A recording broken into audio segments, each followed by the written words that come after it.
If April showers bring May flowers, what do May flowers bring? What? Pilgrims.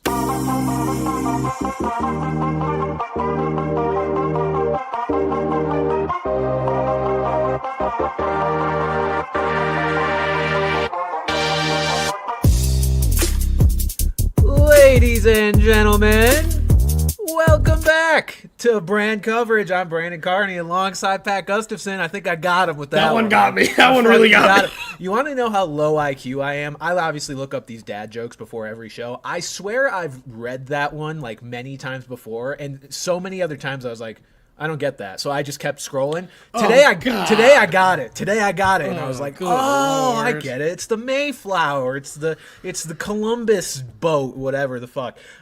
Folks, thank you for tuning back into the show. We've got a lot to go over today. They may not anymore. Yeah, the show's over. It's Super Bowl week, but a reminder, even on Super Bowl week, got to remember we are a mostly fantasy football and football podcast, but we've got some other stuff on tap for today. Did anything else happen, though? I'm trying to think, like transactions across other sports, if there were any notable moves or like, I don't know, rumors, trades, anything. There was one, Pat. There was one. I think the Mavs traded for Caleb Martin today. I think that was it. They traded the Sixers for Caleb Martin. I believe that was the one. That's really going to bolster their depth here down the stretch run once Luka comes back. It will. He's a great extra forward to have behind Luka. But we do have a lot to go over today. Again, still, most of the show will be football. We'll kind of just get some other non-football stuff, ripped off from the top of the show here. But here's what's on tap for today. I'm going to briefly talk about the Royal Rumble because that's where I just got back from. Pat's going to yell about an umpire because there's some umpire bullshit going on in the baseball world. We're going to yell together about the worst trade in NBA history. And then let's hang on a second there.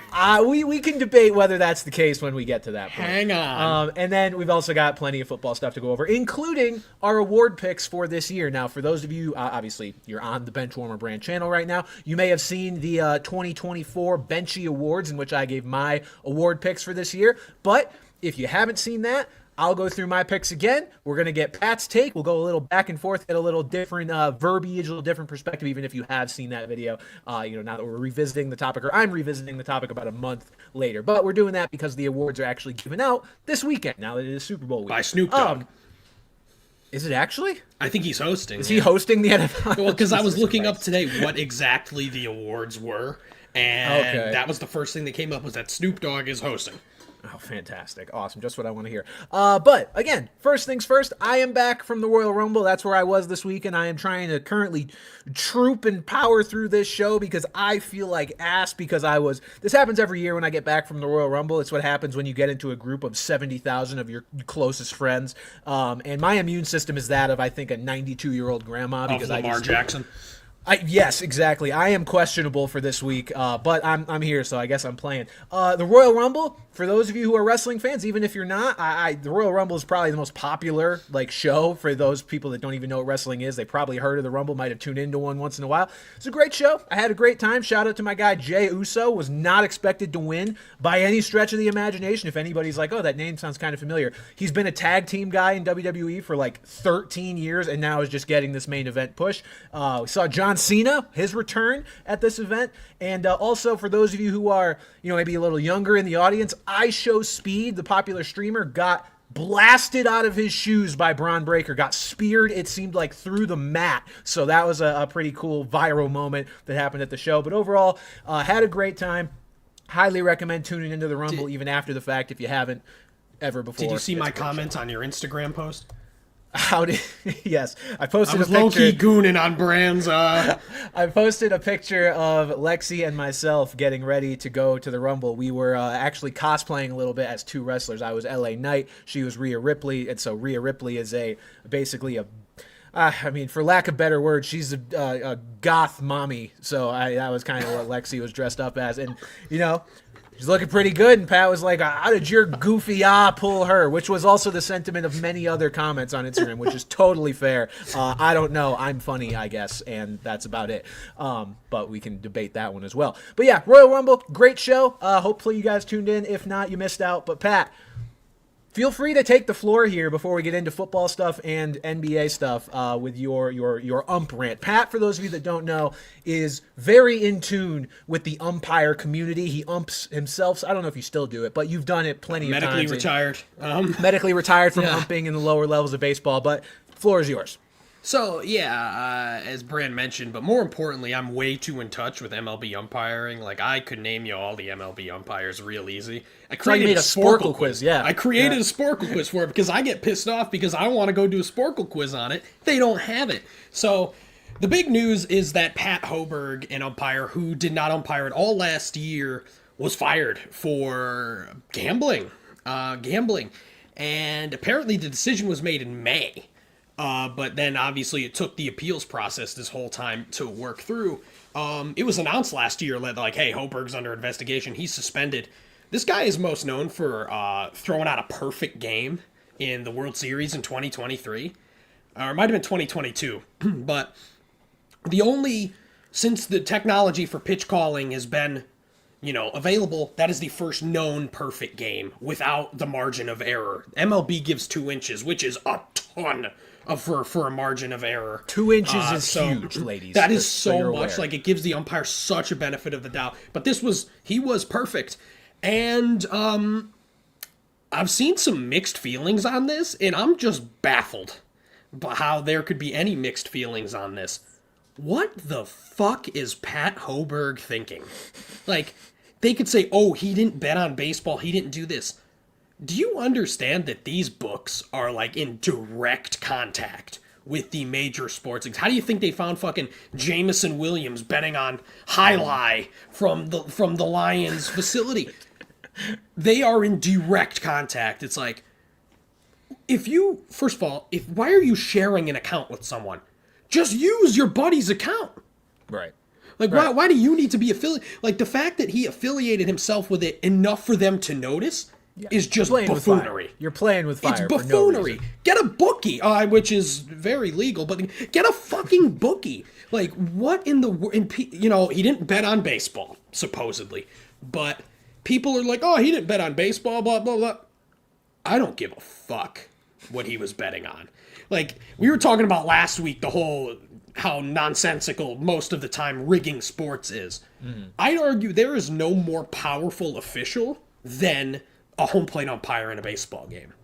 Every single pitch he has say, and unlike in other sports, it can't be changed. Unless, a called ball and strike. That shit can't be changed. If you want to rig a sporting event, the best way to do it would be as a home plate umpire.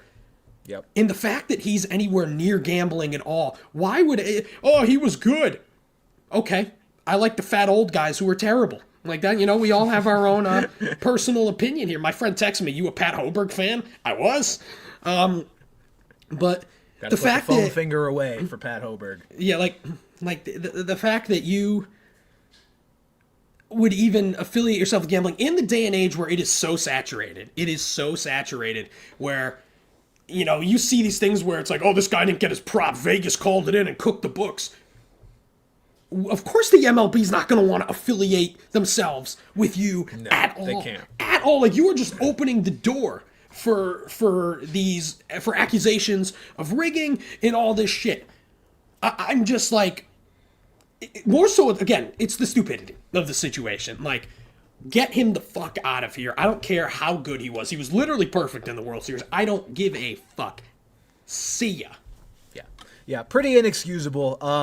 Not what you want to see. Like you said, most powerful official probably in sports, because at least, like, in the NFL, you need certain circumstances to make certain calls, right? Like, you can't just call a 40-yard downfield, like, pass interference call without there being some level of contact. Whereas in baseball, like, if you wanted to, technically, you could call a ball right down the middle a ball, like, if you really wanted. And I'm sure we've seen some of the worst umpires in baseball do that. So, yeah, definitely an inexcusable sort of situation. Oh, yeah, thanks to these unions, we can keep all these bad umpires.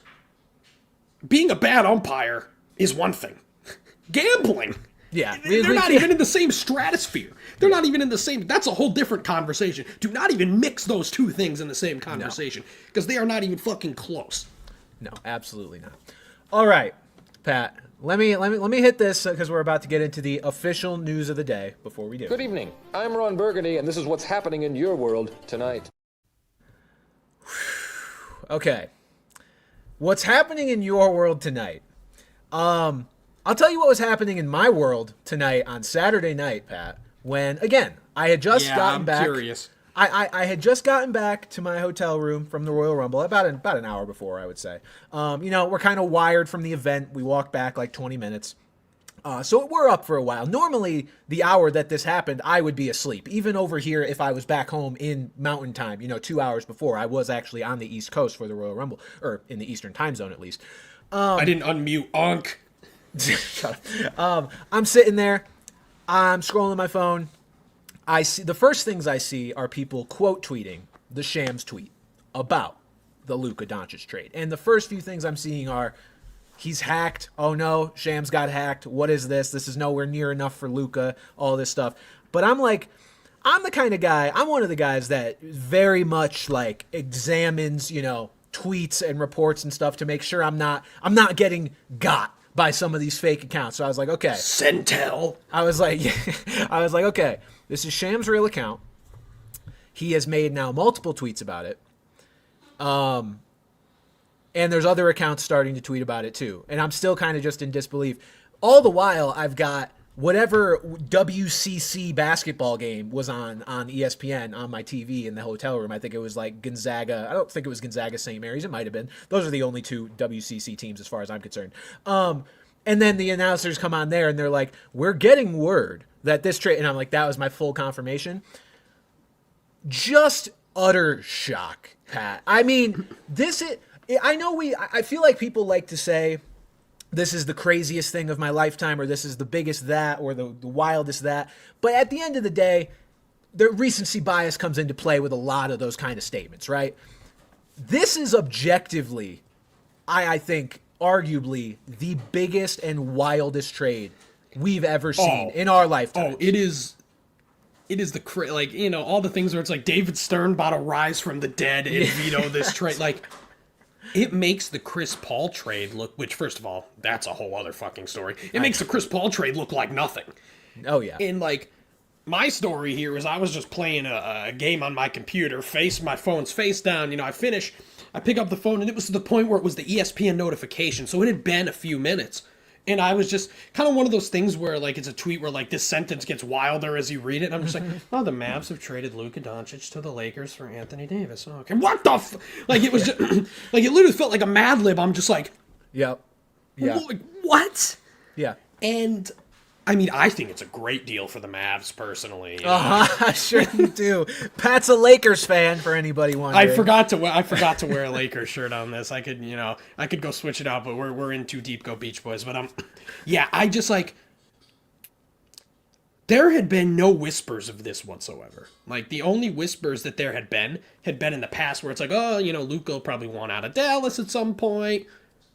Never that a trade was even remotely imminent, let alone happening. Yeah.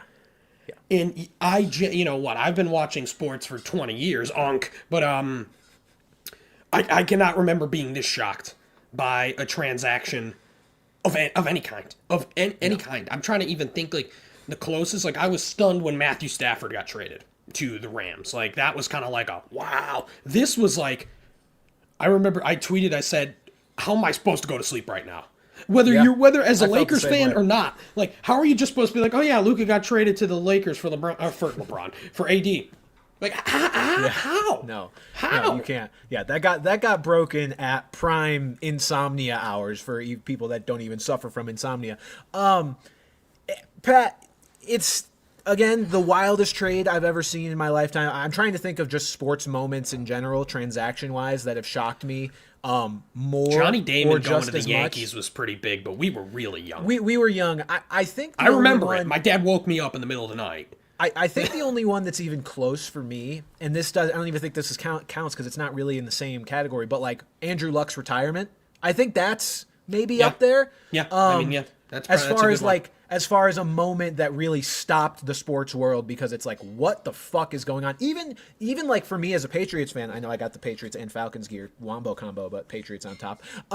Even like Brady, the announcement of him officially leaving the Patriots and ultimately signing with the Bucks, like there were again rumblings. Pretty expected. That wasn't like necessarily surprising, although I was devastated personally.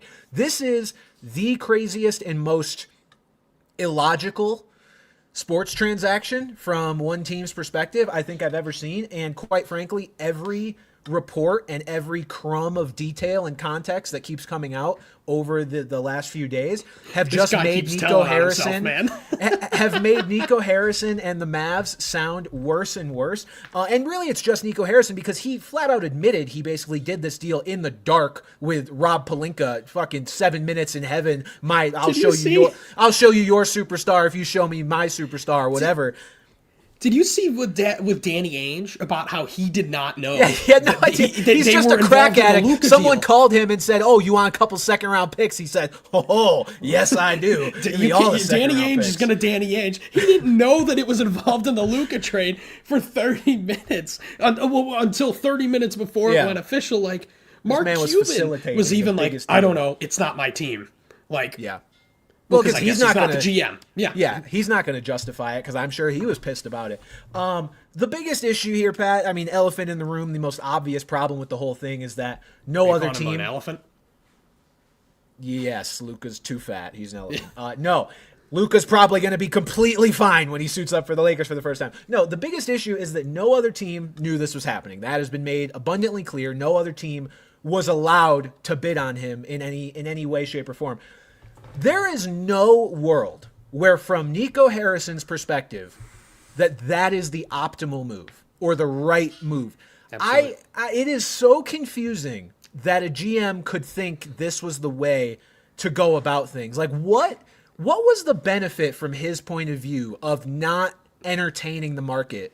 Could you imagine the line of teams if they said, "Hey, we're trading Luka"? Paul George got traded for 4 first-round picks. Rudy Gobert got traded for, I believe, 4 first-round picks. Luka Doncic is he's 25 years old. He is a 5-time first-team All-NBA selection. This would have been the biggest bidding war in sports history. I saw a great tweet that summed it up. It's like, Luka is so good that he's making Anthony Davis look like Dwayne Dedmon. I saw Hassan Whiteside. Hassan Whiteside it was. Hassan Whiteside. We are talking about, when healthy, a top 10 player in the NBA. The problem is he's never healthy for extended periods of time. It's like, we are talking about an elite two-way player who will also be a Hall of Famer when it's all said and done. And we're acting as if the Mavericks got peanuts back. That's how good Luka is. Like, I don't care if they have to wheel him into the fucking arena. If he plays the way that he has played, I don't care if Luka's smoking crack, Pat. Is this deal crack? He was Lamar on crack. Revenge for Lamar. I seriously, it is wild knowing what other superstars have gone for, that they got so little. Well, and that was the thing. Was my thought originally was just like, they must think that AD is the best what they can get, because, like I said, AD is a top 10 player in the league. It might have been the best player they could have gotten. How do you not at least find out? How do you, if you say, "Hey, we're trading Luka," and it turns out, Anthony, this is the best trade offer you're going to get, then do it. But like, the fact that they didn't even look around to see. I mean, maybe they didn't value picks as much. Maybe they said, "Hey, we want a guy that's going to help us immediately," and who better than that than Anthony Davis? But maybe you could have gotten, maybe not as good of a player, but first round, like. I would be shocked if that would have been the best offer they could have gotten for if you're looking at almost anybody in the league, like who you could build around right now, like Giannis isn't that old either, right? I don't even know. No, Giannis is I want to say probably 28 or so. So I would, even at 28, I'd still probably rather build a franchise around Giannis. But besides that, Luka's right there, this is literally one of the most appealing players in terms of franchise in the league. That's why, the Lakers people are like, "Oh, this doesn't help the Lakers this year. They don't have any bigs." I don't give a flying fuck who they could bring Bobby Saker out of retirement. And Giannis is 30, by the way, but still. And I'd be okay with that. This has set them up for success. Because whenever LeBron does decide to retire, which he shouldn't, he is still playing at an incredible level for being 40. But once LeBron does decide to leave, the cap space explodes, and you've got everybody wanting to come to Los Angeles to play for the historic Lakers with Luka Doncic. Like, that is going to be a free agent's paradise. Because, without the whole LeBron hanging over, people want to play with LeBron, but they know he's in charge. That is going to be a dream spot for free agents for the next decade plus. Yeah. It's insane. I think one of the most fascinating parts of it is it speaks to, among many things that speak to how much of a fleece this deal was, is the fact that, as of right now, Pat, I don't think this makes the Lakers that much better this season. And again, who cares? You swap out, right, exactly. You swap out AD, who was your best defensive player, your only real big as far as that roster's confirmed. They've got Jackson Hayes and Rui Hachimura piddling around. But now... Maybe Christian Wood will be healthy. I get Jared Vanderbilt's there, I think. But Maxi Kleber now? You objectively Also make... hurt. Yeah, true. You objectively make your team, not as competitive this year, but that's how much of a no-brainer this is, value for value. Here's the other thing. Were they going to beat the Thunder in a 7-game series with Anthony Davis? No. Probably and I think not. that's... that was the thing, is that the whole thing with the Thunder is, they're not battle-tested. They're that good right now. There's a lot of teams that the Lakers weren't beating in a 7-game series. I don't think So they're at the beating end the of Rockets. the day, I don't it's think like, they're beating if the you are Nuggets. not going to make it to the NBA championship, where you lose to the Celtics in that situation, if that does happen, if you're not going to make it to the finals, you need to do this trade. You need to do this trade, because it's not like they're going to be bad. They're still going to make the playoffs as, a middle, 4-ish, 5 seed, once Luka comes back, because you still have LeBron. Some Austin Reeves has been nice around him, but you have to look beyond. And Rob Pelinka has caught a lot of shit. Rightfully so. Even when they fired Darvin Ham, I tweeted, "That's not how you spell Rob Pelinka." I apologize. Even with all the terrible bullshit he has done. He, a literal masterclass here in just swiping one of the best players in the NBA in the dark. Like you said, just without anybody else noticing. It is absolute masterclass from Rob Pelinka, and I love you. I think when the question is asked, realistically, how does this happen? You look at the facts of the situation, and they are this. I think, Nico Harrison really didn't like Luka. For whatever reason, he really didn't like the guy. Slovenians. He really didn't like the guy as the face of his franchise. He had much more glowing comments in his parting press conference about Maxi Kleber than he did Luka Doncic. He went more in depth about Maxi. I think there was something oddly personal here where he just really didn't like Luka. And so on top of that, you have his friendship with Pelinka, but you have the fact within that friendship that Pelinka manipulated the ever-living shit out of this guy. He thought it was a joke at first, Pelinka. He thought it was a joke at first. And I think Pelinka took advantage of A, the friendship, and B, Harrison's, predisposition against Luka to make him think, let's just keep this between us. This is, the best you're going to get. You offer AD as a name, AD sounds pretty good. And if you're Nico and you're just trying to get off of Luka while losing as little competitiveness as you can, right? Because Nico wasn't trying to blow it up. He just wanted Luka gone. And so AD was probably, for 2025, the rest of, and maybe 2026, the best player you could get. But I think what makes 30, this... right?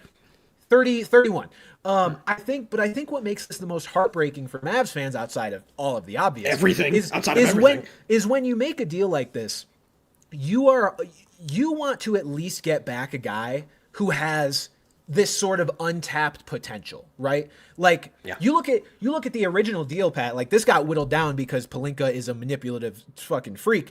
It was originally going to include Dalton Connect and at least one more first round pick, and I think at that point the deal starts to get more digestible. The fact that there's only one first round pick and it's likely to be like a back at bottom 10 pick because Luka's going to be in his prime in 2029 still. Like the Lakers will still be pretty good. That hurts. And I think if you got Connect and an extra pick, maybe it feels better. I think if they traded Luka because they hated him, but they got back a player who's just, I mean, look, I'm just gonna throw a name out there, like Stephon Castle. That wouldn't be enough in a package for Luka. Not but even if you, close. of course not. But if you got a player who's at least like in Rookie of the Year conversations, right? Has a lot of room to grow. You can at least be optimistic as a fan to be like, okay, I'm excited to see what this turns into. You know what AD is, and he's not as good as Luka. I would even go to the lengths to say I would want someone like Tyrese Maxey or LaMelo Ball or Darius Garland, who have all made all-star teams. You're thinking of much better names than me. Like yes. I would, like that's how high I would go to the point where like I want a player that is that established and that good, yet can still have the potential. Like that's how high I would have gone. Like I said, Anthony Davis is a great player, but they also, I know there's some injuries, but they've got Derek Lively, they've got Daniel Gafford, they've got PJ Washington. Like they made the finals last year. They had Maxi Kleber too. Like they're not necessarily hurting down low. It's like, and obviously you get, well, first of all, how fucking hard would Kyrie, Clay, and AD have gone like 10 years ago? That team would have been disgusting. 2015, they're going fucking 76-6. That team would be unbelievable. I love the unction picture. That's a great meme they use. The unction. It's the unction. It's a bunch of old dudes. But yeah. I don't know. Like they really had to have just like hated Luka. And like the thing I didn't realize is Luka's 6'7". I didn't realize how big he was. Suspect. Like, I figured he was like 6'3" or 6'4". I had no idea that he was as tall as he was. That's not that big. Like, he gets off that plane in Los Angeles. He doesn't look that big. And maybe he could go on like the trade request Harden fitness plan. Remember when Harden looked like a fucking hot air balloon and then looked fine in Brooklyn or wherever the hell he was after that? Like, we'll just probably see that happen anyway. There's just like, that was another first thought, was just there has to be more to this story. And the more to the story is that Nico Harrison is just kind of fucking stupid. He's stupid and power tripping. He thinks he knows what's best for this franchise, even though when Luka entered this franchise, he was not the general manager. And I think he's trying to kind of rebuild this team in his image. But it's not... He's not going about it the right way. And I try to take a step back and think about this from the perspective of like executives and guys who, don't necessarily know ball. And I think he looked at it like AD's a star, Luka's a star. Like, even though this is going to probably hurt because our fan base likes Luka, they're going to be happy because we got AD. Buddy, I have news for you. And your weird perspective that the future only includes the next 3 to 4 years, which is they're going to be dead. Him and Jason Kidd are just going to be dead in 3 to 4 years. The future goes well beyond that. Respect the hell out of that line, though. That was hard as hell. Anthony Davis is going to be, if his injury trajectory, which he's been better the last 2 years, I'll give him credit, but I don't think anybody's really expecting Anthony Davis to be a super productive player at age 35. Luka will be 28, 29, and in the prime of his career. This guy is just so short-sighted, didn't consider the age of the two stars that were involved in this deal, and it's really bad. And I think the real cherry on top is that they were surprised by the level of backlash that came of this. I'm like, buddy, what is wrong with you? Like, it is so crazy to me. And the whole thing reeks of, as far as like the Pelinka and Harrison negotiations, like, it reminds me of that, like your terrible fantasy football league mates who like they'll hit you up about a trade and they'll be like, "Yo, I'm doing you a favor, bro. I'm giving you these 3 bench wide receivers for Jamar Chase, dude. Jamar Chase, remember he said he couldn't see the ball a few years ago. Like you don't want that on your team. He might hold out. He might hold 3's better than 1. I'm giving you Chris Hogan, like." That's what it sounds like. Pelinka was just like, dude, I don't know. Like, Luka's kind of out of shape. Like, I mean, we can give you, I guess, AD, and like, you really twist my arm. We'll give you a first-round pick. It is the Max Christie erasure here is disgusting, by the way. Shut the fuck up. It is the worst. It is the worst move I've seen a GM make in probably any sport. At least in real time. Like, a lot of deals in hindsight look really bad. You know, you think Nets, of course, Paul Pierce, Kevin Garnett, but worst in the moment deal. At the time too. But true. But worst in the moment deal I've ever seen, because no matter what, like Pat, Luka could retire tomorrow, and the Mavs still should have gotten more for him. Like, it's absurd that they didn't get multiple more firsts, and plus a player of AD's caliber or close to it. It is franchise malpractice. If you're a Mavs fan, I am so sorry. Like, I can't. At least you still got the cowboy. Oh boy. Oof, yeah, I mean, the Rangers won a World Series, didn't they? Like 2 years ago. I mean, that's our good, Cowboys fans are probably turned on this because what's the meme that they're all Lakers fans? So like, that's Cowboys fans. They're a divided fan base right now. That's a good Yankee point. fans Cowboys are ecstatic right now. As the Duke Lakers fans are going crazy right now. As the Yankee Laker fan on scene here. This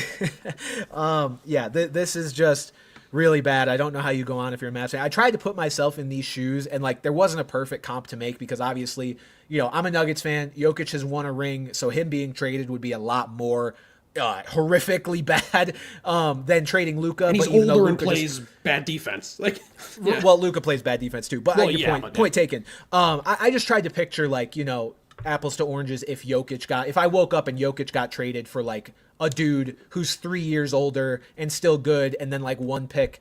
Pat, I don't know that I'd watch the NBA. Like, you trade away the heart of your team, the guy that you tune into games to watch, and the guy who has had some objective success at such a young age. It's a really tough pill to swallow. So I am very sorry to Mavs fans. I wish you the best. And what's really funny is that earlier Saturday I was saying to my dad, I'm like, you know what? I've been trying to get more into the NBA. I've been playing the Sporkle quiz of trying to name so you did this, Lakers fan. You every did this. current active player in the league. I've been flying through that Sporkle quiz trying. And literally that day, I'm like, I'm going to get back into the NBA. And then at night, I just like, Luka Doncic, 77 Lakers jersey. Like, we're in, boys. We are on DH Gate hardcore right now. All right, let's move over to our flagship sport. But we do have some more trade rumblings, news, whatever you want to call it, to talk about. Mumbling, stumbling. This is not about a deal that has happened, but about a deal that could happen. You should do the $1 million moves segment. Oh, true, I could. Make it move, make it move, make it move, make it move, make it move, make it move. I'll tell you what's $1 million move. Anybody that trades for Myles Garrett. Myles Garrett, as of today, has requested a trade from the Cleveland Browns, and it's a I was thinking about it. In a landscape where negativity is so harped on in terms of like bust this and everything, I feel like it's just overlooked at like how like to be a defensive player going first overall these days, you've got to be like that good. And Myles Garrett is somehow better. Yeah. Like he has like not only met expectations for a first round pick, like he has smashed them. Like the Browns have had one of the best defenders in the league, and it's rightfully so that he wants out of that absolute shithole. You know, call them the Browns for nothing, the stinky poos. Yeah, well, so the Browns have said they still don't plan to trade him, despite the official trade request.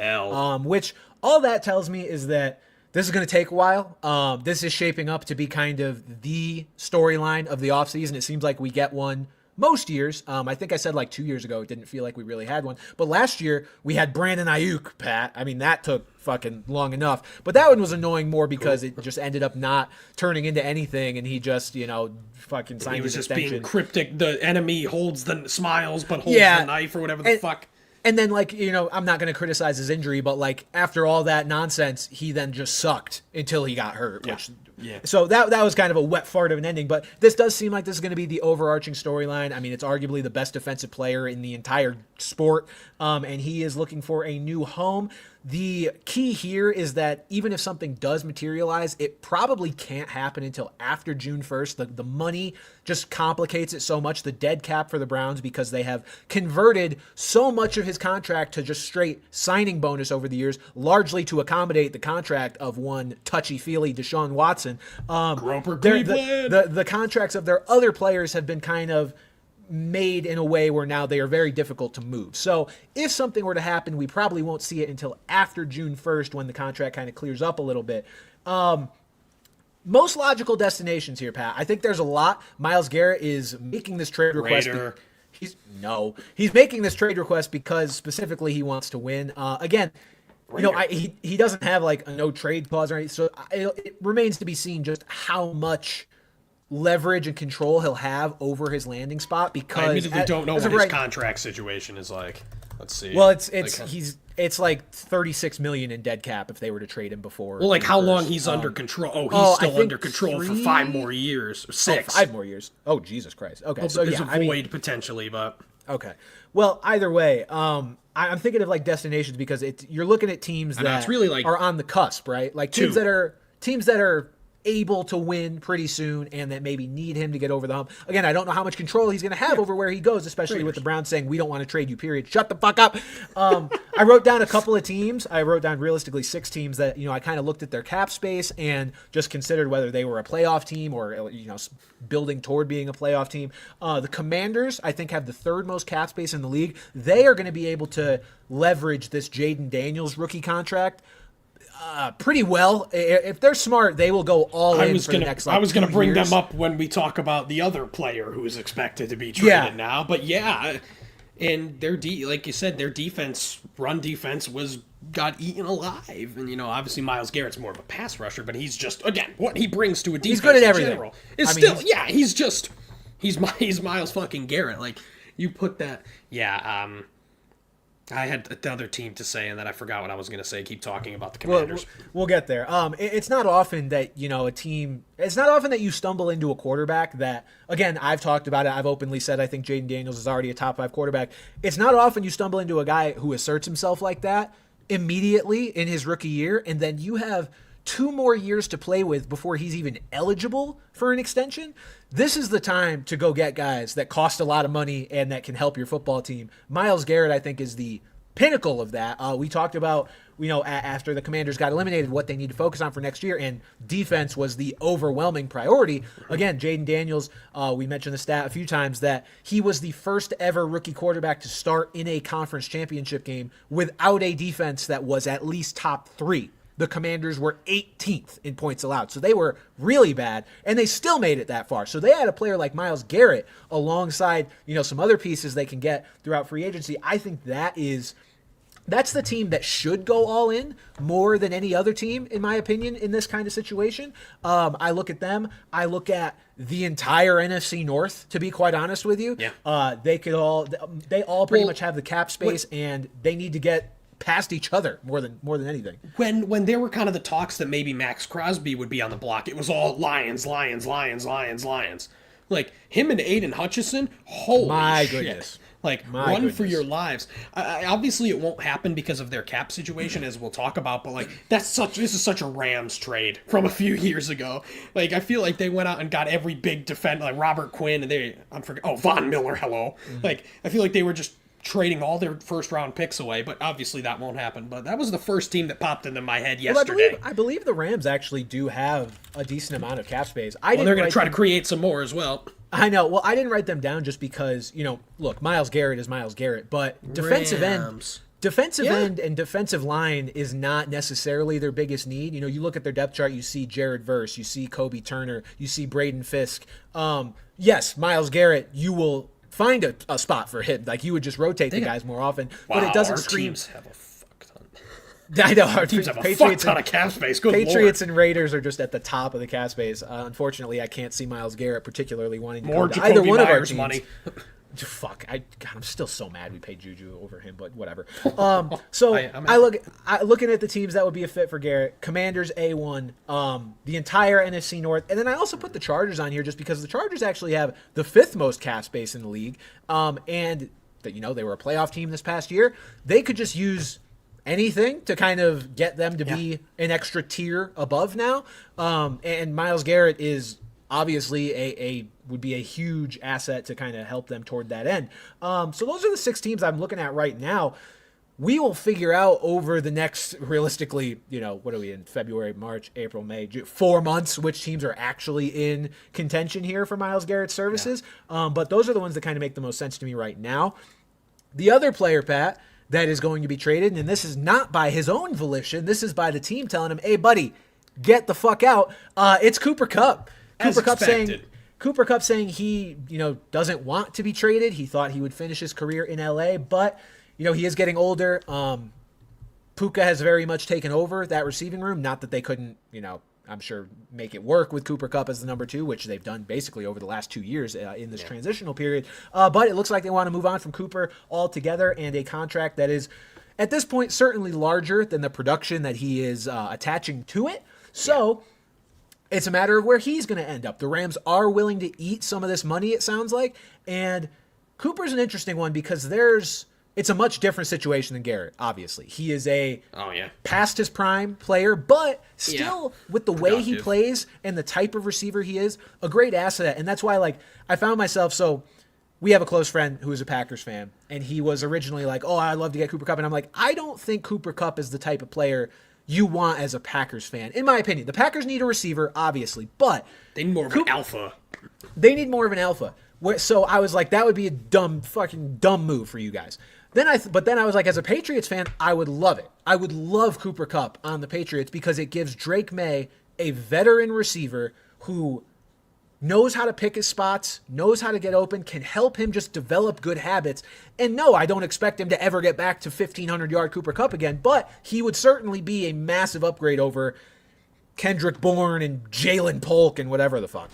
Are we expecting Mike Vrabel to be Bill Belichick 2.0 here and just get every white guy to play wide receiver as possible? Of course the Patriots are the first team. And obviously looking at it from the Raiders' perspective too, it's like he would fit in there perfectly. They could use anybody to eat up targets with Brock Bowers, and they've got the money. But again, they want to have him go to a desirable location. But I put in our sheet basically anywhere would work here in terms of style. Like a team like Washington to have that kind of stable, presence with Terry McLaurin. Baltimore is always the team that comes up when talking about wide receivers. Kansas City is another team that always comes up. Pittsburgh as well, that seem to be in the running every time there's, a top of the line wide receiver available. I mean, if only there was a former Rams offensive coordinator that is a head coach now that has a ton of cap space. Duval. Do I have to? Oh, Pat. Do I have the fucking thing? Hold on, let me crank it. Duval. I don't think my impression was that bad, honestly. No, it wasn't too bad. It was actually pretty good. But genuinely, me, when I thought of the Jags earlier today, I'm like, oh, that's Liam Cohen. That's hilarious. So that was why I thought of, But yeah, honestly, I think really anywhere can make Cooper Kupp work. A lot of people say, oh, just stay in Los Angeles. I don't see that working. Him and Ladd McConkey, not just because they're white, but they're just, kind of similar players in the slot there. I just don't see that necessarily working. But I'd say almost anywhere, Cooper Kupp, even though he is, I don't want to say washed, but he has lost a step. And I will say this, holy fuck, I liked Puka before this. But good lord, this guy is going to eat. Unless Matthew Stafford breaks his neck again or something. Stafford has confirmed he's coming back at least. That's what I mean. So Stafford's coming back. And also, I think you're going to like this because I think this is going to open the door for your boy Jordan Whittington. I was going to say, let me take the road less traveled. Whittington stonks, baby. The Rams are never really the team that are going to go in and bring in they brought in Brandon Cooks. That was forever ago though. But you see these other guys around that they've had Where's in the past. Brian Quick at? Tutu Atwell, Van Jefferson, they kind of like to just cobble it together from what they have, hence Puka in the first place. And Jordan Whittington was on the field a lot last year when Puka and Kupp. He didn't get the targets to reflect that, but he was on the field. I genuinely think that he is going to be, we'll see what happens come training camp and whatnot. But I really think this is going to turn him into a viable fantasy play. Jordan Whittington is about to be probably my favorite sleeper this upcoming year. And, I mean, look, there's a lot of time the Rams can and very well may add to their receiver room as well and muddy up the situation. But if I have any sort of excuse to buy more Jordan Whittington stonks, baby, I'm going to do it. But yeah, I think you make a good point. You know, Cooper Kupp, you could really fit him anywhere. And, you know, you mentioned like him and Ladd McConkey. I think about, as a Patriots fan all the time, when they signed Danny Amendola to come in and play, even though we were keeping Julian Edelman around. I'm like, you know, I never rule anything out. Admittedly, Amendola that's a wasn't all better that duo, productive, though. This is a better duo. Than This is a better Edelman duo. and Danny Amendola. And the one thing I will say is Amendola wasn't actually all that productive from like a, you know, fantasy perspective or like a consistent box score perspective. He was just kind of a nice hand to have around while Edelman really took most of that work. But I'm just saying I won't rule out Cooper Kupp, you know, figuring it out and working really anywhere. All right, before we get into the latest coaching news, we do have another player we have to touch on here because he was touching on other people and he was not supposed to be. And it is Justin Tugger, Justin God Touch, damn it. Justin Toucher, whatever you want to say. Fuck this guy, man. What is with the massage thing? Why does this keep happening? And also, how is he realistically trying to defend himself in this situation? The big difference here, well, like, Deshaun Watson, the whole, like, ace and the whole thing was that it was, like, 28 women. And they're like, oh, they probably all just got together. This is like from the 10. same lawyer. But the thing was, they didn't know each other. Like, they didn't even know, like, it wasn't like they came together and filed a report or anything. That's how they met each other, was through this kind of investigation. And the real smoking gun in their favor here are these tweets from the last 3 years or so, where it's like, yeah, Justin Tucker's been banned from a bunch of massage parlors because he likes to finish quick. 2021. A bunch of shit like that, like, obviously, as people on Twitter love to point out, oh, innocent until proven guilty. Yeah, you're right, but it doesn't look good. It does not look good. This guy's making Harrison Butker look like the most likable guy in the world now. Oh my God. What is with kickers, man? Yeah, but just, again, you know, until things are really confirmed, but just, if this is true, that's fucking disgusting, man. Just jail. Immediate jail. Justin Tucker's canceled. It starts to really explain, you know, maybe why he was so ass this year, because this story, he knew this story was being developed. Like, I'm not going to say it's a guilt thing over what he did, because clearly what he did dates back, again, to 2021, if not earlier. And we're talking about a guy who was the best kicker in the world for that year and the years following before he started to fall off this year. But with the story coming out this year and being written, and he knew it was being written, he didn't apparently know the exact scope of what it was going to include, but I'm sure he had an inkling. His down year makes a lot of sense from a position that really needs to have mental clarity to perform well. So until further notice, fuck Justin Tucker, because this is bad, and I'm inclined to believe that these accusations are true because of all the evidence that we have. Yeah, that's the thing. Those tweets are just like... Well, and for the people out there that are, like you said, saying, you know, innocent till proven guilty, like, guys, I don't know how to explain this to you, but, like, there's probably not going to be CCTV footage of Tucker rubbing his wang on these massage therapists. Like, yes, some of it has to come from just firsthand accounts, and when the firsthand accounts are from multiple women who didn't know each other, and you can factually check whether he's been banned from these places, and I assume that is going to be part of the investigation that the NFL is undergoing. Yeah, and those places will have their reasons for sure, too. Yeah. Yeah, it's bad. So, fuck this guy. He can go rot with Deshaun Watson, wherever the fuck he's at. The AFC Bring North back Billy needs to Cundiff. stop. Oh, my God. Yeah, seriously. Okay, coaching news, Pat, because we've got a decent amount of it. The Saints. They are the only head coaching position that has yet to be filled. I wonder why. And it's, you know, it's starting to seem like there might be a good reason why, because their preferred target is, in fact, going to be coaching in the Super Bowl this Sunday. It's Kellen Moore. It would be a massive shock at this point if he were not named the Saints' next head coach. He'd have to say no, basically. He'd have to say no. And I assume that that's not going to happen. Otherwise, the Saints would have moved on. Apparently, they told other finalists that that's expected to happen. Apparently, Moore is already trying to field a coaching staff. Like, he's already started thinking about that. Like, this is like Kyle Shanahan a few years ago in the 28-3 game with the 49ers. It's like, everybody knows this is happening. And it's a good hire. It's going to be a really good hire for New Orleans, I think. Yeah. For some reason, I keep thinking that he had a brief stint as a head coach in the past with some team, but that just has not happened. I think just because I thought he was going to get it at some point. But yes, Kellen Moore will be getting his first crack as a head coach. Again, at one point considered maybe the most brilliant coordinating mind in the sport. You go 3 or 4 years back, and then the stock kind of took a little bit of a hit, but I really think he's revived it at least over this past year. Staley's fault. Yeah, over this past year with the Eagles, taking them from what was a really abysmal sort of performance, especially given the talent that they had last year, to what they've been able to do this year, not just with Saquon, but in all aspects of their offense. So I'm excited to see what he can do as the Saints head coach. This also means that the Eagles will need a new offensive coordinator for what appears to be the billionth year in a row. Sorry, Jalen Hurts. And I'm a little worried just because the last time this happened, Pat, it didn't go well for them. Here's my big question. You go from Sean Payton to Dennis Allen, who was basically the heir apparent to Sean Payton. Will Kellen Moore have the same Taysom Hill boner as the last two head coaches? Is he going to make it a point to make Taysom Hill as hilariously involved as he is? Or is he finally just going to be like, who the fuck is this guy? What the hell have these guys been doing? I'd like to think the former here, that the lunacy will continue.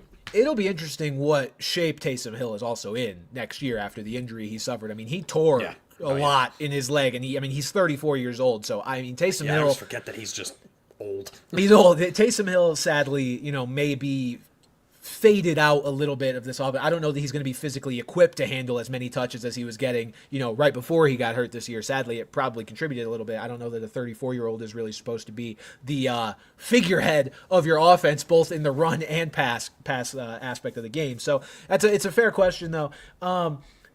Eagles, Pat, I don't know where they're going to go here for offensive coordinator. You've got a few big names that are available out there, Bobby Slowick being the biggest one that comes to mind, or they could stick in-house. The reason I say I'm worried is just because of, again, when they lost Shane Steichen to Indianapolis and they went with Brian Johnson, and then eventually, they stuck with Johnson all year. It was defensively. They went from Desai to Patricia at the end of the year. I always forget. I'm always like, did they make Patricia their OC too? Because that was you guys. No other team would ever be that stupid. I'm worried, if they go with somebody in-house, I'm going to be a little bit tentative, I think, back to, again, we are a fantasy show, largely, about the Eagles in fantasy football next year, just because we've seen the floor that this offense can reach. Now, you might say, they have Saquon Barkley. They didn't have him last time they went through this transition. Fair enough, but Saquon Barkley's also going to give me a little bit of pause next year coming off of a season where he's going to finish with more touches than basically any running back in recent memory when you combine regular and postseason, and he is not getting any younger. I know, I hate old people. So the Eagles will be maybe a little bit of a question mark on offense next year. We'll see who they end up bringing in for OC, but when you kind of disrupt something that has worked as well as it has, it's going to make me a little bit nervous. So I hope they can, manage to kind of keep things going the way they have, but we will see. The Raiders, Pat, your team, has hired Chip Kelly as their offensive coordinator and also retained Patrick Graham as their DC. How are we feeling over there in Raiderland? Phenomenal. Genuinely, when they hired Pete Carroll, I said, I liked the hire. I was pretty, unmoved by it, but it was all about the coordinators. And, we had heard that Chip Kelly kind of wanted to get back into the NFL, which is why he left UCLA to go be the OC at Ohio State, kind of as the more getting a jumping back into the league. And, while he's not one of these young guys like the Kevin O'Connells, the Dave Canales, the Liam Cohens that we've seen now kind of mold these quarterbacks, this guy just loves to let it rip. Man, his offenses are fast-paced. His offenses are crazy. I think he is a guy to bring life into the team with head coaching experience. We don't need to talk about San Francisco, but head coaching experience. The big question there is just who is the quarterback? Obviously, Russ has been heavily talked about. I think the other Pittsburgh quarterback would be even better. I would love Justin. Broncos country, let's rock. For fuck's sake. It's spicy. But I would love a guy like Justin Fields there. And getting Patrick Graham back is humongous. Yep. That's genuinely humongous. He is a future head coach. Even though he was a pawn in the Jaguars' chess piece to get Liam Cohen here, he's a future head coach. And for them to hang on to him, keep some continuity with their defense, which isn't all that bad, at least from a personnel standpoint. I love what they're doing. And then you've got the experience as well. Like, Pierce had fucking Luke Getsy and then Patrick Graham. Like, the experience wasn't up there, but now you get Pete Carroll, who is in his 70s, and Chip Kelly, who's been around forever as well. I think the organization needs structure, and I think they're really putting together a structure. I agree. And you look at Kelly, Pat, highest paid coordinator in the league now. So if that doesn't give you, some level of confidence in what he's able to do here, I always say follow the money. It doesn't always work out, but I think I'm excited for the hire. I think this gives me reasonable confidence. Again, I always look at when things change after they were already so good for certain players in an offense, again, from a fantasy perspective. Looking at Brock Bowers, right? Brock Bowers had this incredible rookie season. Anytime you have such a great season and your offense changes something, it's like, okay, well, is he going to be as good the next year? I trust Chip Kelly to operate the offense as much as they can through Brock Bowers. I think, his involvement is going to continue there. And it's probably going to make him, again, there's no first reason round why fantasy it wouldn't. pick. Yeah, I don't think you make a guy the highest paid coordinator in the league without having assurances that he is going to utilize your absolute best player as much as possible. Someone who's worked with Chip Kelly before, that's played for the Raiders before. Oh my God, that's Marcus Mariota's music.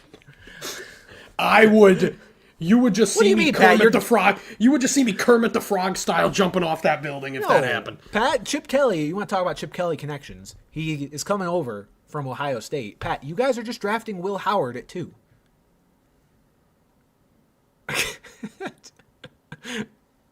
Who can't? Wait. Yeah. Yeah, royalty-free sad music if that were to happen. Either way, it's a good hire for the Raiders. Moving on, Pat, we've got the Texans hiring Nick Caley as their offensive coordinator. I could not love this move anymore. I think Nick Caley was the hottest sort of in NFL coordinator candidate that was out there. I joked that I thought he was a shoo-in for the Buccaneers job after they interviewed him because of the McVay connections and because the Buccaneers just always seem to end up with the next, wunderkind offensive mind. Nick Caley was a longtime Patriots assistant, actually, but he has worked under McVay the last 2 years. Obviously has done great things with that Rams offense. And I don't ever want that to be discounted because, yes, McVay, genius, and he deserves most of the credit. But, you got to look at the Rams personnel and be really honest with yourself. It's good personnel. Stafford's awesome. Puka's awesome. But, to get such high-end production out of them with really only a handful of really elite pieces. They they don't everything out of Kyron Williams there. Everything the reality, Pat, of all the underlying numbers is that Kyron Williams really isn't that spectacular of a runner. Not on but that's the tier, what I mean. Look at what they get out of him. Exactly. Not Not on the tier of your Saquon Barkleys and your Derrick Henrys or even your James Cooks. I don't think he's that level of talent, and yet they do squeeze every ounce of production out of them. They don't have a great tight end. They've got Tyler Higbee. He's fine. They have Puka, who's amazing. Colby Parkinson erasure, man. I mean, I thought he was going to be good. Don't look up those fantasy episodes where I talked him up. You had a fairly washed Cooper Kupp, and yet this offense still just year after year hums. And I think you get a guy off of that staff again to lead your offense that, quite frankly, the Texans is probably a little bit more loaded with maybe talent here. I guess it's probably comparable now that Tank Dell is unfortunately out of commission for a while. But it's a great guy to come back and revive Stroud's career and this offense. Yeah, while it might be McVay's offense, these guys learned from him. Look at the McVay coaching tree. You can question how good of a leader Zach Taylor is and how true of a head coach, but you can't say that offense has not been great under Zach Taylor. Look at Kevin O'Connell, Liam Cohen. It's happening all around the league here, basically, where at the very least, these offenses should be good. Like I said, Zach Taylor's biggest gripe is more so his game management, not necessarily the offensive scheme. And yeah, I don't see any reason why Caley won't work out great here in a team that does, while I think Slowick got a bit of a raw deal here, but I think he's going to give them the facelift that they need. I would agree. And then finally, the Bucks have filled their offensive coordinator position as well from in-house. It is Josh Grizzard, the Lizard Wizard. He was going from passing game coordinator to offensive coordinator for the Bucks. So some level of hope that, continuation of what they've had before. I'll be honest, I'd never heard of this man until Me this. neither. So we'll see what happens. But from the perspective of the fact that they're keeping this in-house continuity here, obviously you'd think it's going to be at least similar to Liam Cohen's offense here. That's good for Baker. That's huge for Bucky Irving. Huge for Bucky Irving because that team, you don't want to change the whole scheme here. You want to keep that a run-first team. Mike Evans, we'll see if Chris Godwin comes back. While it's like we don't know a whole lot about this guy in terms of how he will be, but the way I'm looking at it is this is just going to hopefully continue to be something of the same offense. And if that's the case, great. You can't make this up, Pat. I No. made the joke, Josh Grizzard, the Lizard Wizard, right? Whatever, rhyming stuff. Pat, do you want to know what his hometown is? Lizard Lick, North Carolina. I Googled this man to get to his wiki just to see what he's been about, where he's been. He came up through the Miami Dolphins organization starting in 2017. But the first thing I'm greeted with is that he is from Lizard Lick, North Carolina. Incredible. Just amazing. I love it. Yeah, I don't really have much opinion on him yet. I agree. I think you can hope that it's going to be a continuation, but I look at, again, we talked about the Eagles, Pat. They stay, I believe, was Brian Johnson an in-house? I think Brian Johnson was an in-house promotion. I think so. But, you just hope that it's going to work out a little better than that. Here, let me confirm that. Brian Johnson, yeah, he was the quarterback's coach. So, you hope you don't have a Brian Johnson situation here. True. But we'll see. I don't like to make too many sweeping guesses about a guy that, again, literally never heard of him. Okay, Super Bowl, Pat, is obviously this Sunday. We kind of gave our predictions and thoughts on this mostly last week. And there's really not much to talk about in the sense that everybody's healthy, changed. which is great. Nothing's changed. The big thing is everybody's healthy, particularly the Eagles' offensive line. Landon Dickerson and Cam Jurgens, yeah. Cam Jurgens, thank you. I was trying to call him Cole. I think I had Cole Strange on the mind. Those guys are healthy, so the Eagles, naturally, the Eagles' O-line, the most important part of their offense, arguably, will be good to go. And I still feel okay about my Eagles pick. I still feel okay about it. So I've been in the same boat. Like I said, in terms of money, please bet responsibly. That I put it all on the Chiefs, just so either way I'm happy because either they lose or if they win and we have to suffer more, I get some money out of it. But I think this is hopefully this is shaping up to be a great game. I don't see any reason why it wouldn't be. Yeah, I hope so. Hopefully the Eagles can save us from the three-peat. All right, let's get into our official award predictions before the NFL honors ceremony actually hits this weekend, Matt. We've got awards to hand out. Now, again, I did this in a video already, but if you haven't seen that, I guess don't go watch it because I'm about to give them to you right now. So let's start with the biggest one, Pat. MVP. I'll start with you. Who's your MVP for the 2024 NFL season, Pat? I think it's Lamar Jackson. If I had the one say, if I made the sole decision, I would give it to Lamar Jackson over Josh Allen. Do I necessarily think that's gonna happen? I don't know. Just because I hate voter fatigue. Nikola Jokic, your boy, for example, got Kendrick Perkins out of an MVP. And we've seen it where Mike Trout in the MLB could have won every year realistically, but they don't want to give the guy the same one. It's like, do they really want to give Lamar a third MVP when Josh Allen has not been very far behind him statistically? I don't know, but you look at most of these statistics and Lamar's better in almost all these major statistics this year, and it's crazy that could potentially be talking about a 3-time MVP. I know people in the moment don't like it when you call guys future Hall of Famers, but oh my God, he is the most locked in a future Hall of 3-time Famer. MVP. I think he's already there, but that's what I mean. But we're looking at one of the best quarterbacks of this generation, and would just be another feather in his cap. Yeah, I don't hate the pick at all, Pat. I could probably be swayed into agreeing with you, honestly, but I'm going to stick with the guy that was my pick when I originally made these choices, and it is Josh Allen. And normally I'm a very by the book, if your numbers are better, I'm going with you. I don't like narratives, that whole thing. But I think and narrative is used with such a negative connotation, like it means a guy is going to get it that doesn't actually deserve it. But I think narrative, more so context, is important to surround Josh Allen's season as opposed to Lamar Jackson. So first of all, when you look at their numbers, if you break them down to per game, they're a lot closer because remember, Josh Allen started their Week 18 game against the Patriots, right?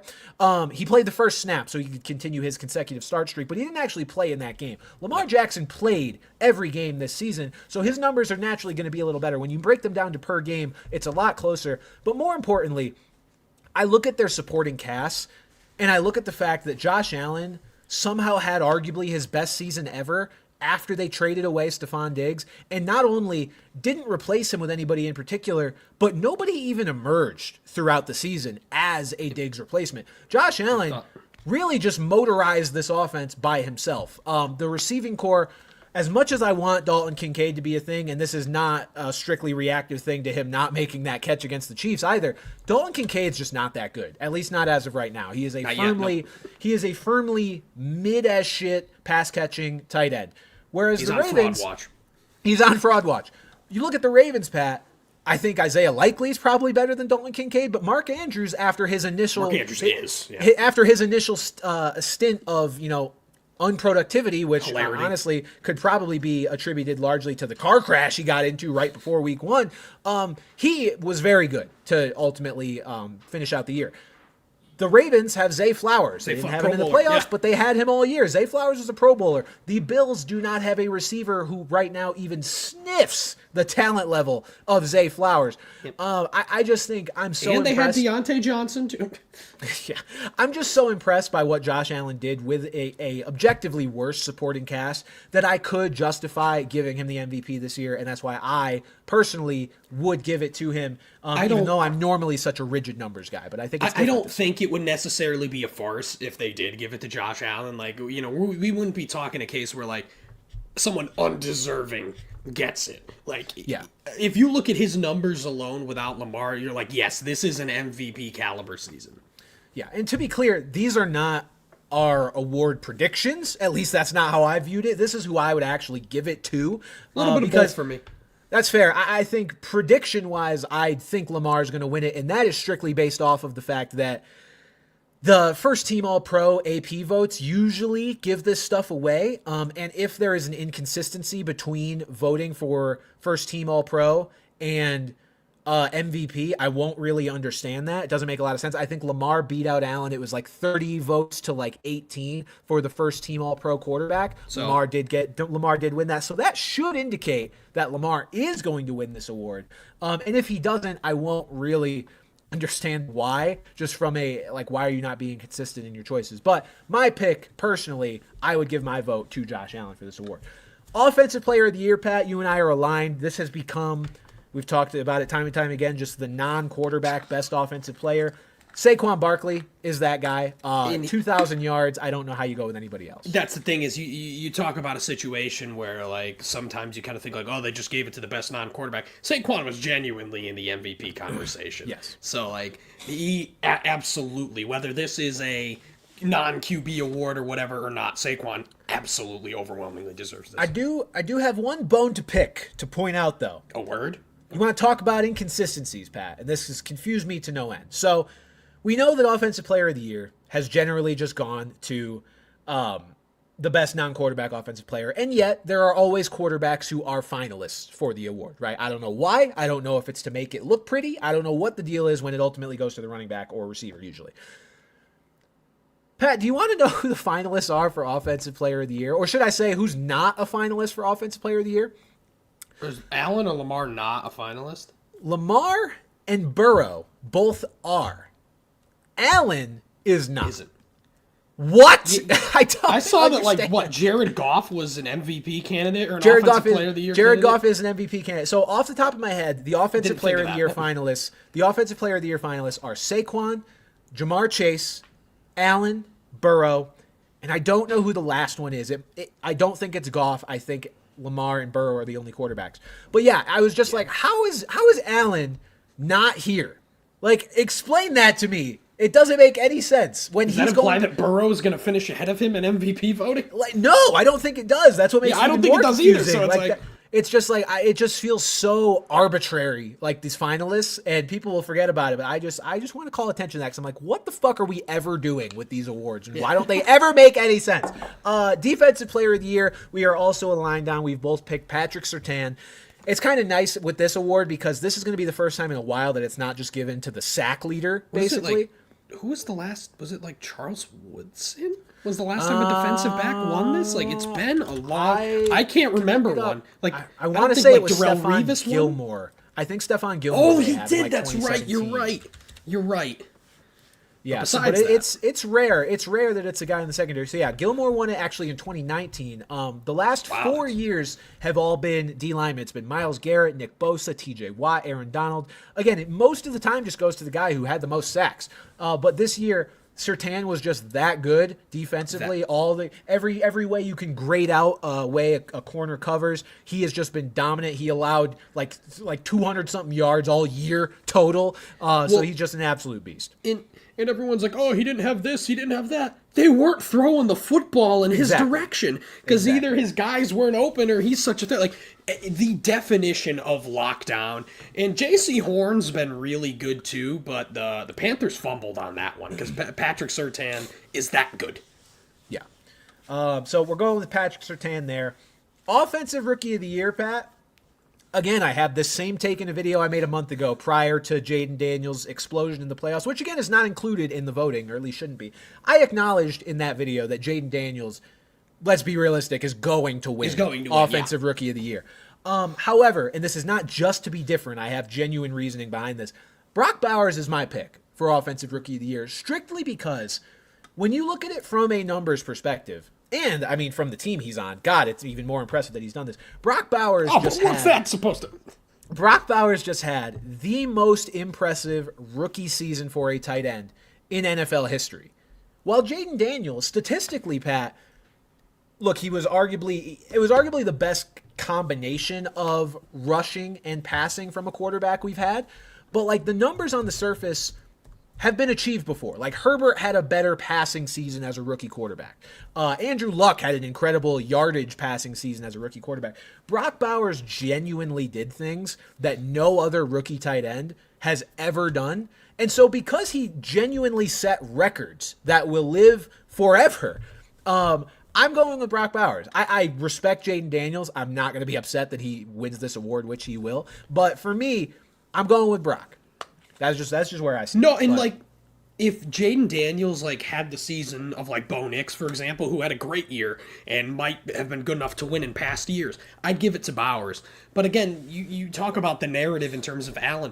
This was a kid taken second overall who led a team to the playoffs with a new coach, an offensive line that had been dreadful in the past year, without the greatest supporting cast here. And the fact that he has done it with his legs and with his arm, I just think Jaden Daniels is the full package for the Rookie of the Year here.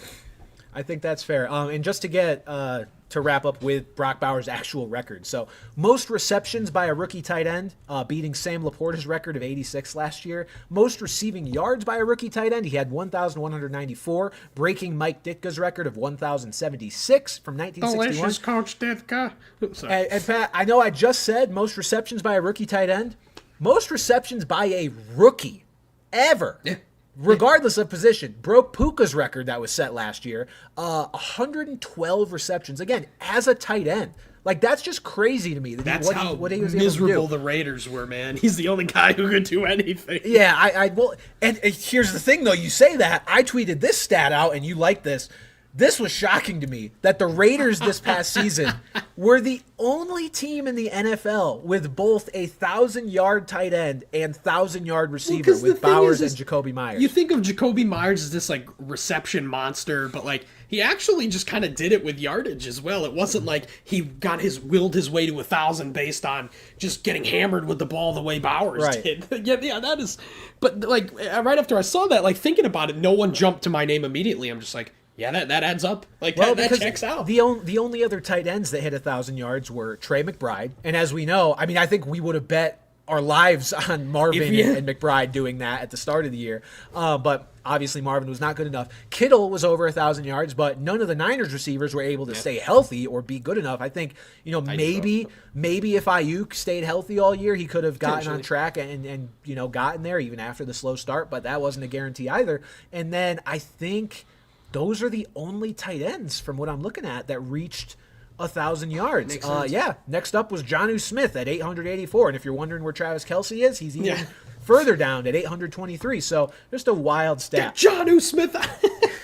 All right, moving on. Defensive Rookie of the Year. We've both got Jared Verse. This was a pretty, I don't want to say lightly contested award, but maybe the lowest bar for the award we've seen in a while. Not to take anything away from Verse. He had a really nice year, but normally we see a little more of a standout performance. What was it? The first 14 or 15 picks were offensive players? Yes, nobody was picked until Leatu Latu. Yeah, and Leatu Latu and Dallas Turner both look like they're going to be solid players. But Jared Verse, man, you lose Aaron Donald, one of the best, if not the best defensive player of the last decade. And obviously Jared Verse is no Aaron Donald. But to be able to plug someone in on that defensive line and have him be that productive on a team where it was like, their defense was in shambles and stuff, who knows what it's going to be, and it wasn't as bad, and he was a huge part of that. Same with Braden Fisk, who I believe is also a finalist here. So they really struck gold, and for him to be the third guy to come off the board there, I think, at 19 to the Rams there? So slam dunk pick by them. Definite slam dunk pick. Comeback player of the year, Pat. This is a case where I think we might both be wrong as far as who the actual player ends up being. Really? The actual winner ends up being. Do being. you think it's going to be Mr. Hamlin? It might be fucking Darnold, bro. And it doesn't make any sense because he doesn't even fit the descriptor, because they said after last year when Flacco won this award that it was supposed to be for players coming back from injury or something affecting something physically affecting that they have to come back from. And yet it seems like Darnold might win it. But my pick for comeback player of the year, I'm going with J.K. Dobbins, strictly because of the amount and severity of injuries he's suffered over the years. This man's legs have been torn to shreds over the last 3 years or so. And he came back this year. Pat, I mean, we talked about it from a fantasy perspective, like looking at the Chargers backfield coming into the year. We knew that it was primed for somebody to produce, right? Because we knew that they had a good line. We knew they had Jim Harbaugh and Greg Roman, who, if nothing else, they want to run the ball. But we couldn't for the life of us get excited about a Charger running back because it was Dobbins, it was Gus Edwards, who we know is just a plotter and took advantage largely of the Ravens offense, being just good, so he was able to get a bunch of touchdowns. And then it was my boy Kamani Vidal, who I, took stabs at throughout the year, but never actually expected massive production from. So we were kind of just like, we'll see, I guess. Dobbins was the answer. And I guess we shouldn't have wrote him off despite all the injuries, because he had an incredible year, over 1,000 total yards, I believe, not rushing, but total yards. And for a guy that so many, including myself, had written off because, guys just don't come back from Achilles. Guys don't come back from Achilles tears. Guys don't come back from Achilles tears on top of ACL, LCL tears, but he came back from all of it to be good. I mean, he spent 4 games on the on IR, toward the end of the year, but still just a super productive year. And I think because of just exactly what he overcame to become one of the best, or not best, but an upper tier sort of looking running back when you watch him on tape. I'm just so impressed by what he did and how much he was able to give to this Chargers running game. I would absolutely give him comeback player of the year, no doubt. Although I don't think he's going to win, he'd be my pick. Yeah, and I guess if we're gonna say like, take Darnold out of the equation because he didn't come back from anything per se. Came back from sucking. Well, that's what I mean. Same thing with Geno Smith, but with Geno, I don't know. Like Geno, it was like, Geno, we want Geno to win that. I don't know. I guess the difference is that Geno is just kind of funny. I guess he didn't write back. Well, Geno was another one that it was before they changed the reasoning. Like if they had kept the narrative, I would have been okay with Darnold winning if they didn't explicitly say before this year that it was for guys. I don't know. I felt like, even though, thinking about it, with Geno 2 years ago, I was like, Geno's going to win it. Now it's like, I don't want Darnold to win it. But I went with Joe Burrow here. If we're looking at the guys who fit this criteria, we're talking about if Joe Burrow was on the Bills or the Ravens, or had the Bengals won 3 more games, maybe even 2 more games, we're talking about the MVP of the league. And the fact that this could potentially be his second comeback player of the year is just very sad that this guy has now had 2 major injuries take him out in he got drafted in 2020. Yeah, so what is fourth, fifth year in the league? Like, yeah, that sucks. But he came back from that and was just so fucking good. And the only reason why he wasn't more in the MVP consideration was that his coach is a bozo and their defense was made of literal Swiss cheese. Yeah, it was bad. Also, shout out to Mar Hamlin, man. Like, as much of a meme as he is, like, everyone's like, why should he win comeback player of the year? He doesn't play. He does now. Not only plays now. Well, that was last year. Not only does that man play, he starts and he's pretty good. Like, we're looking at a guy who's a pretty important piece in that Buffalo secondary. Like, to go from literally being momentarily dead on the football field to being a healthy scratch to now being a regular starter on a really good team. He's not going to win the award. He should have last year, but good for him, man. Good for him. Yeah. Also, I was wrong. So most sports books have Burrow as the favorite. Some of them as only a slight favorite over Darnold. Some of them as a slightly larger, but it does look like it's going to come down to one of those two. But Burrow may very well win it. Coach of the year, Pat and I both have Kevin O'Connell here. Has to be, man. It does. And, a lot of people, this is where we have to remind people and remember that this does not include the postseason, because as the postseason went along, it was like, oh, it has to be Dan Quinn. It has to be Dan Quinn, right? Yeah. No. As we got to the end of the regular season, it could be. But as we got to the end of the regular season, maybe the game against the Lions gave people some pause, but I think that was more pause for Darnold than it was for O'Connell. Looking at at the end of the regular season, it was pretty clear. Most people kind of agreed that this was O'Connell's award because of what he was able to get out of this Vikings team that so many people had completely written off once we found out J.J. McCarthy was done for the year, because it was Sam freaking Darnold. To get this season out of him is incredible, and I think O'Connell deserves his flowers for that. Exactly. O'Connell has basically etched his name, at least maybe if not yet, but amongst the Shanahans and the McVays, as like, I am a guy who can make something out of nothing, which might be, we'll see if Sam Darnold's somewhere else next year. We'll see if that hypothesis is correct. But for him to lead this team to 13 wins with Sam Darnold at the helm with, and obviously Justin Jefferson helps, but yeah, I don't think anyone expected, even if people were optimistic about the Vikings, I feel like maybe 10 wins would have been like the absolute ceiling. Yeah. They fucking destroyed that, and you got to give it to them. Yeah, I would hope O'Connell gets right. As someone in chat said, we wrote off the Vikings before McCarthy got hurt, and that's true. Well, that's very true. Well, that's our guy Lucian. And then last, we've got Assistant Coach of the Year. This was one I actually didn't even address in my Benchy Awards video because it just, I didn't know this was a thing. It's kind of just an afterthought award. Well, Pat, I mean, we at least didn't get into the FedEx Air and Ground Players of the Year, because that's also an official award given out. But Air of the Year, Nick Westbrook-Akine. Fight me. Honestly, deal. Fight me. Give it to him. I don't know what the standards are. Give it to him. Assistant Coach of the Year, Pat, you've also got a Viking. I'll let you rip yours first. It is Brian Flores. I'm going Brian Flores because you look at the Vikings and you think like Kevin O'Connell is an offensive-minded coach. You've still got Justin Jefferson. Aaron. You bring in Aaron Jones. That defense was so impressive. Like, for the beginning of the year, that defense was forcing turnovers. They were getting touchdowns defensively. Like, they were just dominant at the start of the year, and I don't think anyone expected that. The only thing is, like, the NFL might just, like, hold these writers at gunpoint and say, don't vote for Brian Flores. Yeah. Like, with all the shit that's happening here. But the guy you picked, I just think that team had greater expectations, while the defense, the Vic Fangio Eagles, spoiler alert, while the Eagles while the Eagles were a better defense, I think they were expected to be better. I think, if anything, if the Vikings were going to shine, it was going to be offensively. But the fact that defense was as good as it was, huge credit to Brian Flores. And maybe, again, it's because of the NFL holding people at gunpoint. That man should be a head coach again. Yeah, and so I did go with Vic Fangio. I think you look at just what the Eagles did last year compared to this year, and you see the change that they've had. I think you got to give some credit to Fangio, but there is an argument to be made.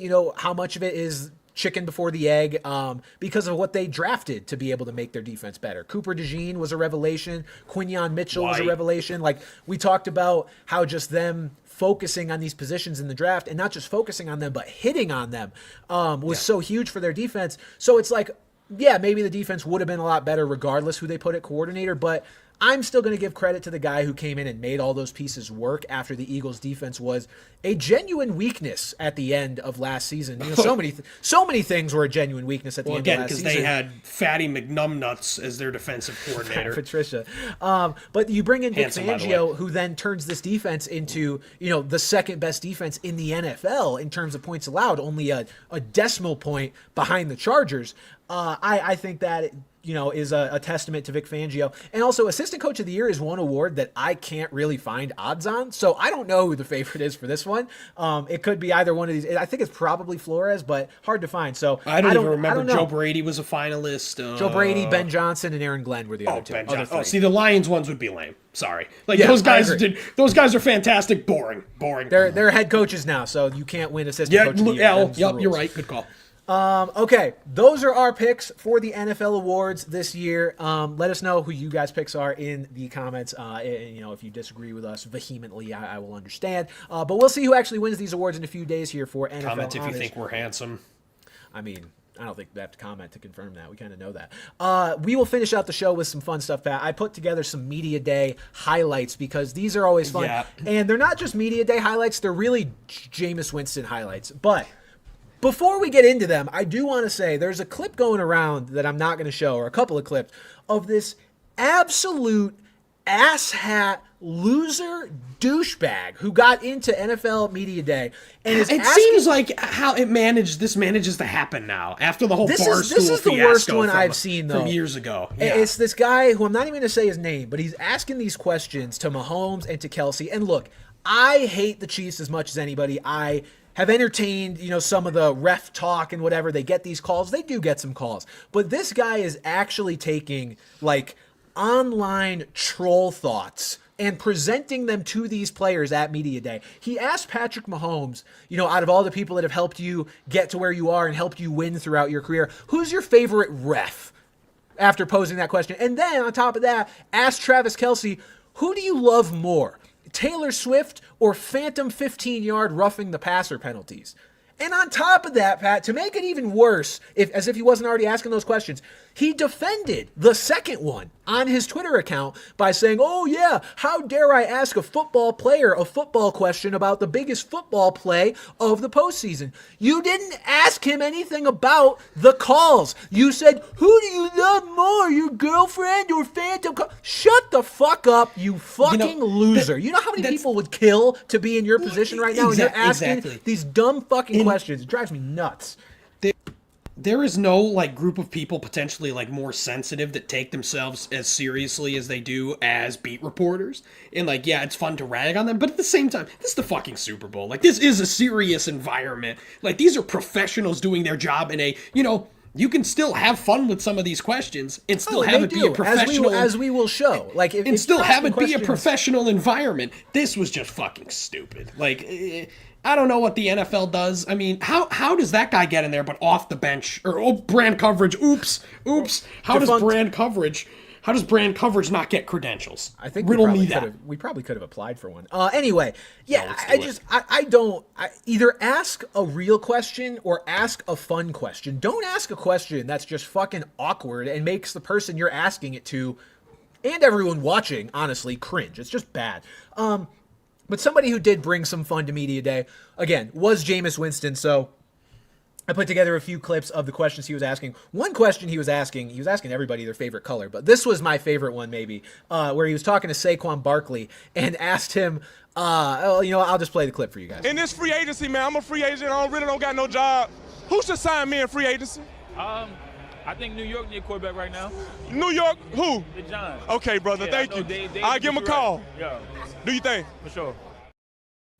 Something about hearing Saquon Barkley say, the Giants need a quarterback. That stupid ass organization. Could you imagine Jameis and Tommy Cutlets just chopping it up on the reg, man? God. That would be. Oh my God. With Drew Lock rapping on the side.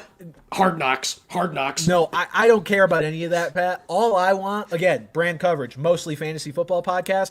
Give me Jameis chucking that fucking rock to Malik Neighbors every Sunday.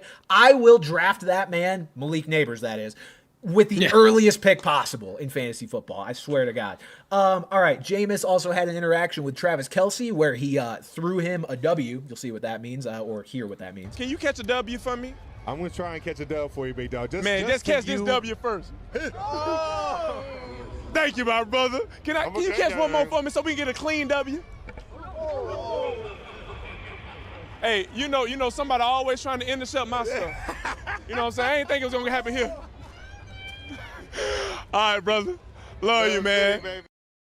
I love how Jameis has just become just the goofy uncle of the NFL. For those of you listening audio only who haven't seen that clip, Jameis was throwing cookies literally shaped like W's to Travis Kelce. One of the throws went a little bit awry. He goes, people are always trying to intercept me, man, which just incredible awareness, incredible timing by Jameis Winston. You got to love it. And okay, now we'll get into where he was asking everybody their favorite color, like including, Mahomes, Saquon, but I kind of pulled two of my favorite ones. This is where he's asking Chris Jones his favorite color, but Chris Jones seems to think this is going to be a much deeper question, and it just was not. You've been here before, man. You going for your fourth Super Bowl with this organization, man. What all of us really want to know here today, brother, is what's your favorite color?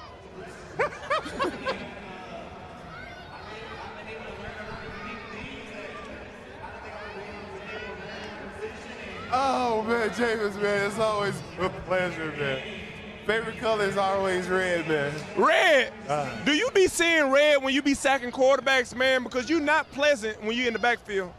You know what? I do see a sea of red, man. I do see a sea of red. Okay, so when you push my right tackle in my lap, were you thinking about the sack or were you just trying to hurt my right tackle? I was definitely thinking about the sack. Okay. I was definitely thinking about the sack, Jameis. Are you trying to hurt my right tackle? Who else is thinking about this? Who else up thinking about the sack right now? And then last but not least, we've got him asking the same question to Devonta Smith, and this just goes a direction I did not expect. Devonta, we know we here for the Super Bowl, baby. We know you born right down the street. There's so many stakes on this game, man, and I know you're ready for it. I can look it in your eyes. But the question that we all want to know is, what's your favorite color? Pink. Pink, oh my gosh, pink toes, ooh, pink toes. Let me tell you something about pink toes, all right? Run away from the pink toes, all right? My wife's favorite color is pink toes, all right? She love them pink toenails, all right? I just want to give you your flowers, man. You earned every step of the way. You my husband, brother, man. Let me just give you a W, brother. Can I give you a W? For sure. Catch this W. Appreciate that, man. I appreciate you, brother. that. Make sure you eat that. I didn't know what I was expecting there, but I was not expecting Rex Ryan to enter the conversation. My favorite part was not just that he transitioned into run away from them pink toes, but then got like actually motivational at the end. He's like, man, run away from them pink toes. My wife got the, hey, you've earned everything. And I'm like, what are we doing here? I didn't know what he was going to say, man. That caught me off guard. Jameis is a treasure, man. Fox Sports really nailed it with, sending him to media day for them. So that'll do it, folks. Wanted to end things on a light note as we head into the Super Bowl this weekend. Enjoy the game. We'll see you here, after and react to either my absolute displeasure and demise if the Chiefs finish the three-peat or just general contentment, I guess, if the Eagles win. I'm not going to be super thrilled about that one either, but it's my preferred outcome at this point. Folks, thank you for tuning in to Brand Coverage. We'll see you here next week. For Pat Gustafson, I'm Brandon Carney. Adios. My band releases music this Friday on any music platform. Darksided on Instagram and Facebook. Check it out. Bye-bye. Really long outro. All right, for anybody who is in the chat, we will answer some of your questions. We got 3 starred donation questions we got to get to first. 2 of them from Lucian. The first one, $5. He says, how likely are the Browns going to try and draft an edge rusher with their first-round pick now? I mean... First of all, it's Abdul Carter if it's that high. Right. First of all. And I think the Deshaun thing probably takes that out of the equation. Like, if They're going Deshaun for a was healthy quarterback, and they were whether still he deserves it or blindly not. starting him, then yeah, maybe. But the fact of the matter is no Deshaun this year, and they'll probably try to literally kill him by the end of the year. So I could see them taking a quarterback here more so. But it's possible, sure. Lucian with another 5 says, Chip Kelly is the Raiders OC. I still remember what he did to the Eagles, and I'm a Packers fan. Yeah. Ask the 49ers what he did to them. Yeah, it hasn't been pretty, but as an OC, great hire. Alex with $5 said, I'm working on a 2024 redraft video. Bran, for the Pats, would you stick with Drake May at 3, or would you commit blasphemy and take Bo Nix? No, I would not fucking take Bo Nix over Drake May. I know my name's not Bran, but Pats is also mentioned in the question, so I'll take that as me. I would take Bo Nix here. You're fucking insane. Bo Nix is a Peyton merchant. He is I would take Brock Bowers. More okay with that. All right, let's move into the regular chat questions. If you guys have any questions, drop them. We'll answer a few of them before we hop off here for the night. Mehar Singh says, where should Gerard Mayo go? The Gulag. And moving on. Mustard. Let's see. Bailey says, realistic shot of Chris Godwin to the Jaguars. Cohen connection? Interesting. Like that. Interesting. Yeah. I'm trying to think. So here's what's funny. I did a video recently of all the receivers making more money than Saquon Barkley. And it struck me how many Jags receivers were on there. Because I believe Christian Kirk was on there. Not Calvin Ridley. He's not a Jag anymore. Christian Kirk was on there. Gabe Davis was on there. And Evan Engram as a tight end was also on there. So part of me was like, are they going to pay up for another receiver? Like, they've already got all these guys who are paid in the double-digit millions. I mean, maybe they could. But, I mean, look, as far as a fit, I love it because Gabe Davis fucking sucks, dude. Like, we need to get Trevor more good players. I feel like anytime a remotely fun wide receiver is going to go somewhere, they just stay. So my guess is Godwin probably sticks around in Tampa, just like Mike Evans did. But I do like the fit, though. That's fair. I got one here. Where's Diego? Daddy Gustafson, please bless my NBA parlays. You don't want me to bless anything gambling related that doesn't have to do with cars driving around in circles, man. I am absolutely cooked otherwise. If you are gambling, though, make sure you sign up at MyBookie with code Benchwarmer. You get your first deposit match up to $1,000, Pat. Believe that? $1,000. That is disgusting to shamelessly plug something like that on the podcast. It's almost abhorrent. It's almost like I plug things on this channel in my videos all the time because they're my videos. This question from Soccer Pro. Look at me, I have a fun. This question from Soccer Pro. I assume you meant NFC here, but he said, where would you rank Hurts among the top NFC quarterbacks if he wins the Super Bowl? I mean, truthfully, winning the Super Bowl doesn't really move the needle much for me as far as ranking quarterbacks goes. Talent. It's kind of it's in terms of talent. It's in terms of the full picture. I mean, look, not that winning a Super Bowl hurts, no pun intended, literally. But I feel like let me look at just all the NFC quarterbacks real quick. Because the names that popped into my head are like Goff, Mayfield, Stafford. Jaden, obviously. I think I'd take probably. Jaden. I would take Jaden over him. Okay. I would take Jaden over him. If we're talking strictly year to year, I would take Stafford over him. Not for the future, obviously. Stafford's old. I would take Stafford over him. I probably put Jalen at 3. I like him over Dak. I like him over Goff by a little. I like him over Baker by a little. Yeah, I would go 3. Let's see.